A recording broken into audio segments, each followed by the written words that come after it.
السلام علیکم دوستوں، نالج ود اسلام کو آمدید۔ دوستوں یہ کہانی ہے پرتگالیوں نے ہندوستان کے طریق کیسے پلٹ کر رکھ دیا۔ 8 جولائی 1497 ہفتے کا دن، وہ دن جس کا انتخاب پرتگال کے شاہی نجومیوں نے بڑی احتیاط سے کیا ہے۔ دارالحکومت لزبن کی گلیوں میں جشن کا سماں ہے، لوگ جلوس کی شکل میں ساحل کا رخ کر رہے ہیں، جہاں 4 نینکور جہاز ایک لمبے سفر کا آغاز کرنے کے لیے تیار کھڑے ہیں۔ شہر کے تمام سرکردہ پادری بھی زرق برق لباس پہنے آشیرواد دینے پہنچ گئے ہیں اور ہم آہنگ ہو کر مناجاتیں گا رہے ہیں، اور ہجوم ان کی آواز سے آواز ملا رہا ہے۔ بادشاہ دوم مینول اس مہم میں ذاتی دلچسپی لے رہے ہیں اور انہوں نے اس کی کامیابی کے لیے خزانے کے منہ کھول دیے ہیں۔ واسکو ڈے گاما کی قیادت میں 4 جہاز طویل بحری سفر کے لیے درکار جدید ترین آلات اور زمینی و آسمانی نقشوں سے لیس ہیں۔ ساتھ ہی ساتھ ان پر اس دور کی جدید ترین توپیں بھی نصب ہیں۔ جہاز کے عملے کے 170 کے قریب جوؤں نے بغیر آستینوں والی قمیض پہن رکھی ہیں، ان کے ہاتھوں میں جلتی ہوئی موم بتیاں ہیں اور وہ ایک فوجی دستے کی طرح جہازوں کی طرف سست روی سے مارچ کر رہے ہیں۔ 10 ماہ اور 12 دن بعد جب یہ بحری بیڑا جنوبی ہندوستان کے ساحل پر اترا تو اس کی بدولت یورپ کی بحری تنہائی ختم ہوگی۔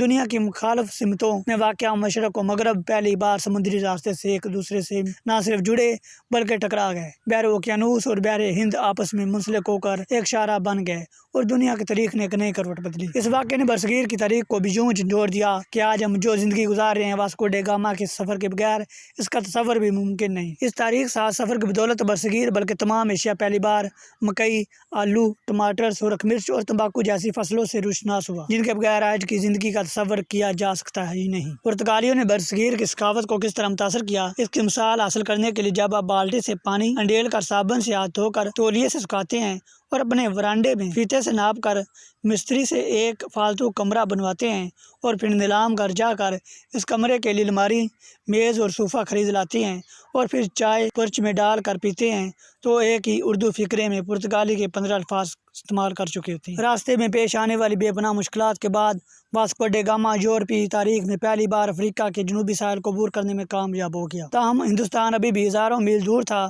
اور اس کا درست راستہ اختیار کرنا اندھیرے میں سوئی تلاش کرنے کے مترادف تھا۔ خوش قسمتی سے اسے کینیا کے ساحلی شہر مالندی سے ایک گجراتی مسلمان ناخدا مل گیا، جو بحر ہند سے یوں واقف تھا جیسے اپنی تھیلی کی لکیروں سے۔ اس واقعے کے 5 صدیوں بعد بھی عرب کشتی ران اس ملا کے نسلوں کو کوستے ہیں جس نے فرنگیوں پر بحر ہند کے اسرار کھول کر یہاں قائم ہزاروں سال پرانا تجارتی تانا بانا درہم برہم کر دیا۔ اس زمانے کے یورپ کے ہندوستان سے بے خبری کا اندازہ اس سے لگائیے کہ کالی کٹ میں قیام کے دوران واسکو ڈے گاما ہندوؤں کو کوئی گمراہ عیسائی فرقہ سمجھتا رہا۔ پرتگالی ملا مندروں میں جا کر ہندو دیویوں کے مجسموں کو بی بی مریم کے مجسمے اور دیوتاؤں کو عیسائی اولیاء سمجھ کر ان کے سامنے جھکتے رہے۔ برستی بارش میں واسکو کو چھتری لگی پالکی میں بٹھا کر بندرگاہ سے دربار تک لایا گیا، لیکن یہ خوشگواری اس وقت تلخی میں بدل گئی جب اس زمانے کے دستور کے مطابق واسکو نے راجا کو جو تحائف پیش کیے، اس میں سرخ رنگ کے ہیٹ، پیتل کے برتن، چند سیر چینی اور شہد، وہ اس قدر معمولی نکلے کہ وزیر مہمانداری نے انہیں راجا کو دکھانے سے انکار کر دیا۔ اس کا نتیجہ یہ نکلا کہ مقامی حکام واسکو ڈے گاما کو کسی امیر کبیر ملک کے شاہی سفیر کی بجائے بحری فراق یا قزاق سمجھنے لگا۔ سمندری راجا نے واسکو کی جانب سے تجارتی کوٹھیاں قائم کرنے اور پرتگالی تاجروں کا ٹیکس معاف کرنے کی درخواست رد کر دی۔ حالات اس نتیجے تک پہنچ گئے کہ مقامی لوگوں نے اللہ بول کر کئی پرتگالیوں کو ہلاک کر ڈالا۔ واسکو ڈے گاما کے غیظ و غضب کا کوئی ٹھکانہ نہ رہا، اتنی مقدار میں اور اتنے سستے داموں ہاتھ آیا کہ اس نے جہاز کے جہاز بھروا دیے۔ واسکو نے کالی کٹ میں اپنے قیام کے دوران مسلمانوں کے کم از کم 1500 کی تیاری تجارتی مہم سے زیادہ جنگی کارروائی کی تھی۔ کبرال کو پرتگالی بادشاہ نے جو تحریری ہدایت نامہ دیا، اس سے عزائم واضح ہو جاتے ہیں۔ تمہیں سمندر میں مکہ کے مسلمانوں کا جو بھی جہاز ملے، اس پر ہر ممکن کوشش کر کے قبضہ کرو اور اس پر لدے مال تجارت اور سامان اور جہاز پر موجود مسلمانوں کو اپنے فائدے کے لیے استعمال کرو، ان سے جنگ کرو اور جتنا تم سے ہو سکے انہیں نقصان پہنچانے کی کوشش کرو۔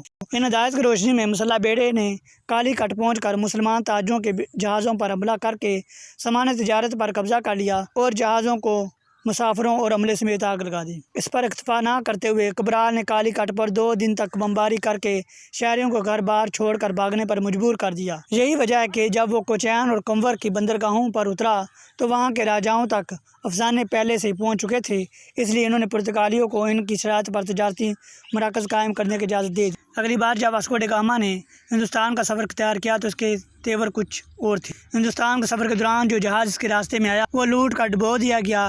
اس دوران حاجیوں کا ایک میری نامی جہاز اس کے ہاتھ لگ گیا جس پر 400 مسافر سوار تھے جو کالی کٹ سے مکہ جا رہے تھے۔ واسکو نے مسافروں کو باندھ کر جہاز کو آگ لگا دی۔ جلتے ہوئے جہاز کے عرصے پر عورتیں اپنے بچے ہاتھوں میں اٹھا کر رحم کی بھیک مانگتی رہیں اور واسکو اپنے جہاز سے تماشا دیکھتا رہا۔ مالابار کے ساحلوں پر آج بھی میری کی تباہی کے نوحے پڑے جاتے ہیں۔ اس کا واضح مقصد پورے خطے میں پرتگالی دہشت پھیلانا تھا۔ واسکو اپنے مقصد میں پوری طرح کامیاب رہا، لیکن اس سے قبل کی 1.5 صدیوں تک پرتگالی ہندوستان سے گرم مسالہ، ادرک، الائچی، لونگ اور کپڑا، ملایا سے دار چینی، چین سے ریشم اور برتن یورپ لے جاتے اور وہاں سے اس کے ساتھ ہی وہ یورپی شراب، اونٹ، سونا اور دوسری مصنوعات ایشیا کے مختلف علاقوں میں فروخت کرنے لگے۔